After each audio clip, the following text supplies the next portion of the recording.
these are the representations which are reopened. So this is one concern. Sir, Honorable CM sir also in the review was clearly giving us a direction that why this many petitions, especially pertaining to the land issues. On the one hand, the petitions are being closed by the district administration by giving some reply, whereas many of them are again coming back.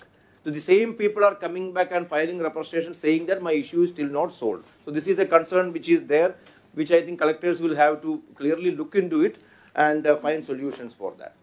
So this is specifically, sir, the petitions which are received in the CMO directly to the Honorable CM sir when CM sir visited the district, in the Prajavediga at the state level, and also through the email in the CMO. So these petitions also, if you see, around 11,272 petitions are received, and around 75% are addressed. Remaining are still under process. Here also, if you see the trend, by and large, the departments and the issues are similar to that. Whereas, of course, during the Vijayawada cyclone, large number of petitions were received by the Honorable CM when CM sir was camping in Vijayawada sub-collector office. That was, that number is little high on that. Otherwise, the remaining again it is the same trend. So now coming to the important aspects, sir. In the morning also in the public perception review also Himanshu has also presented, sir. Similar way, sir, with respect to the public grievances which were received and addressed, we have done a survey, and this is the satisfaction level over time, sir. Like from June to November, if you see, the disturbing trend here is that if you see the level of satisfaction has come down in last 6 months. So in the November, if you see, though the number of redressals are quite okay, whereas the satisfaction level is actually not improving. It has actually decreased. This is something which we have to seriously look into. So on the one hand, the departments and collectors have reported that the grievance is redressed, but people are not happy with the redress. That means the issue is not really solved. It's only solved on paper. Sureshji, I just, sorry to intervene. How many respondents have you checked here? Sir, here, sir, three ways we have checked, sir. One is through the IVRS system, sir. Around 10% of the issues which were redressed, we have contacted them, sir. Similarly, at the district level, there is a team at the district level with the collector, sir. So that team has personally reached out to them, sir. And the third one is when we received the petition again from the redressed cases, the reopened cases. So these three sources we have collated this, sir. Based on that, this numbers are approximately 10%. Yes. Your sample size is what? 10% of the grievances that you have received? Yes, sir. Sir, overall about 10 to 15% of the issues which were redressed. Sir, we are calling everyone, out of which 10% are giving feedback. Okay. But 10 to 15%, sir, because 10% through IVRS, remaining 5 directly at the district level, and also through the emails and other issues which are coming for reopening, sir. No. Total any all petitions you are asking. Yes, sir. Yes, sir. What is the response? Sir, next two side. What is the all petitions? Number 1,29,000. 1,29,000 total redressed. కాబట్టి అందరిని అడగచ్చు. Problem solve అవుతాను అడిగితే వాళ్ళు వాస్తవం చెప్తే దాన్ని బట్టి వెరిఫికేషన్ అవన్నీ స్టార్ట్ అవుతాయి. ఇక్కడ నాకేంటంటే మెయిన్గా మీరు కలెక్టర్స్ అందరూ కూడా మీరు ప్రెజెంటేషన్ చేస్తారు. సార్ ఇంకో ఇది కూడా చెప్తాను sir. This is again district wise figure, sir, with respect to the satisfaction level, sir. Here also, sir, it is ranging from 41% in one district to 77% in another district overall, sir. And overall చూసుకుంటే ఒక 60% మాత్రమే satisfactory అనే feedback ఉంది, sir. This is also ranging from 41 to 77 in the district. And coming to the top 10 departments issue also, sir. This also we have analyzed, sir. This also again, this is also quite a good range, sir. Ranging from 51% in the revenue department to around 74% in the case of agriculture and health department. So this is the level of this thing, sir. CMO grievances ante MLA ఇచ్చిన letters కూడా ఇందులోకి వచ్చాయా? So CM గారికి ఇచ్చిన అన్ని రెప్రజెంటేషన్స్ cover అవుతాయి. అవి కూడా సెపరేట్ చేయాలి, సార్. అది we are separating all these things. ఒకటి మినిస్టర్స్కి ఇచ్చినా, డిప్యూటీ సీఎం గారికి ఇచ్చినా, లేకపోతే ఎమ్మెల్యేస్కి ఇచ్చినా, ఎంపీస్కి ఇచ్చినా అన్ని కూడా లాగిన్ చేస్తున్నాం. అదే మరి కలెక్టర్స్ ఏవైతే ఎవరి మండే తీసుకుంటున్నారో ఆ గ్రీవెన్సెస్ కూడా దీంట్లో లాగిన్ చేస్తున్నాం. మనం వచ్చిన తర్వాత మొత్తం కలిసి జూలై నుంచి 1,29,963 గ్రీవెన్స్ వచ్చాయి. ఇందులో 78,700 only revenue department, more than 60% పైన రెవెన్యూ డిపార్ట్మెంట్ వచ్చాయి. ఆ తర్వాత police 14,119, municipal administration 13,446, Panchayati Raj 10,490, then AP state housing corporation 3,385, civil supplies 2,972, Panchayati Raj engineering 2,447, society for elimination of rural poverty 2,308, directorate of secondary health 2,069. Top 8 departments, దాంట్లో 2 departments రెవెన్యూనే 70% ఉన్నాయి. ఇక్కడ surprising ఏంటంటే మీరు solve అయినాయని ఇస్తున్నారు, ఆల్మోస్ట్ ఆల్ మీ 70% పైన మేము సాల్వ్ చేసామని ఇస్తున్నారు. సాటిస్ఫాక్షన్ నెలకు తగ్గుతా ఉంది. First month 65%, 69%, then 64, 55, 49, 50, 35.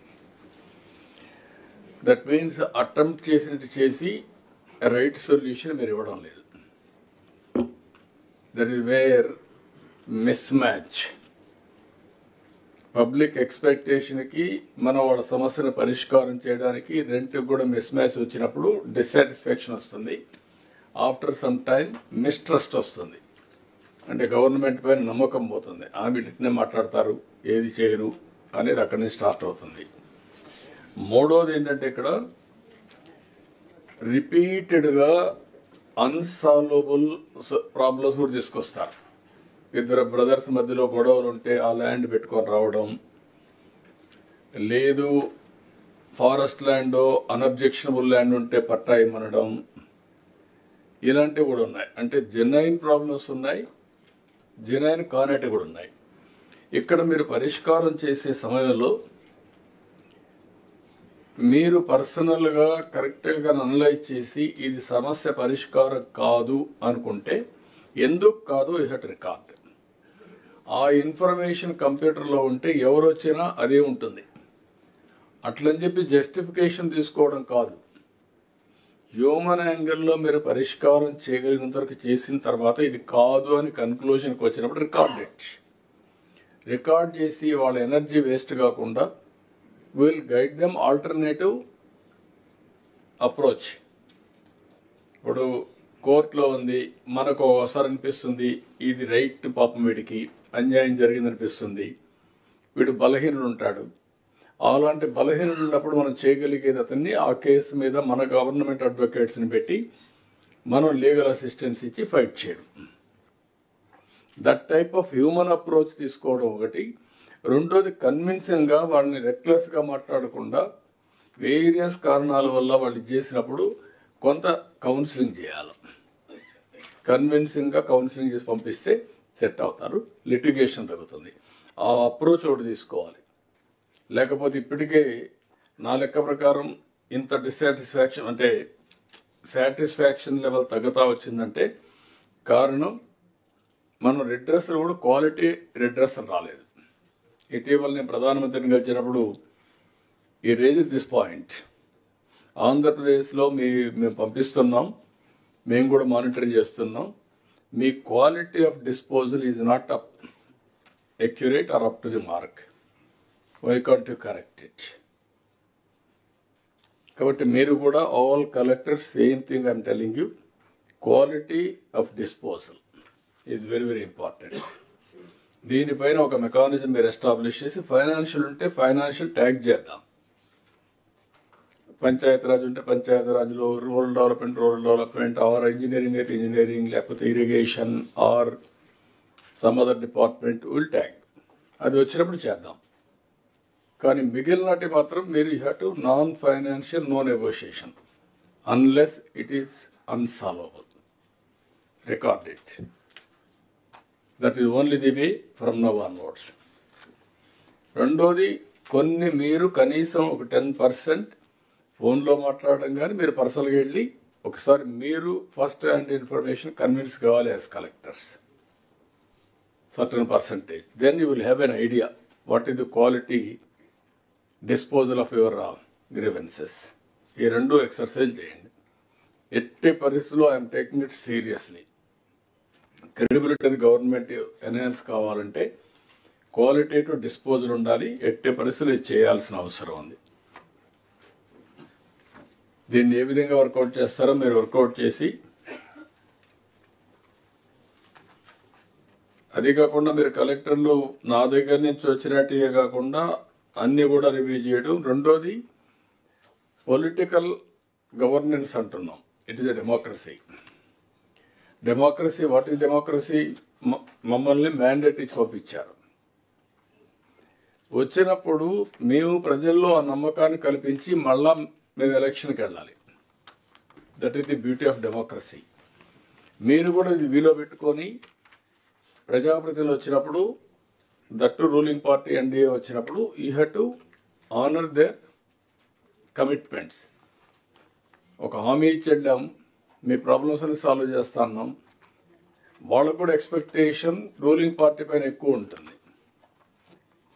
చేయకపోతే ఏమనుకుంటారంటే ఎన్డీఏ పైన వీళ్ళేం చేయలేకపోతున్నారు అనే ఫీలింగ్ వస్తుంది. మళ్ళీ తప్పు పనులు చేయమని చెప్పడం లేదు. Be clear, there is a డెమార్కేషన్.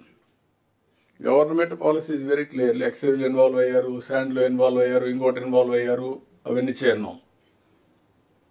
ఏవైతే పబ్లిక్ గ్రీవెన్సెస్ ఉంటాయో, పబ్లిక్ సంబంధించిన సమస్యలు ఉంటాయో పరిష్కారం చేయడంలో ఎమ్మెల్యేలు కానీ, ఎంపీలు కానీ, మంత్రులు కానీ ప్రిడామినెంట్గా ఉంటారు. You have to give priority through them.